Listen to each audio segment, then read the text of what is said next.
അമ്പലക്കുളക്കടവിൽ വെച്ചോ മുണ്ടകപ്പടവരമ്പിൽ വെച്ചോ മാൻമിഴിയാം പൂങ്കിളിയെ കണ്ടു ഞാൻ. അമ്പലക്കുളക്കടവിൽ വെച്ചോ മുണ്ടകപ്പടവരമ്പിൽ വെച്ചോ മാൻമിഴിയാം പൂങ്കിളിയെ കണ്ടു ഞാൻ.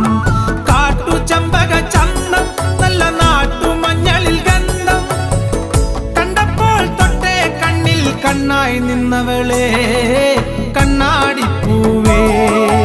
അമ്പലക്കുളക്കടവിൽ വെച്ചോ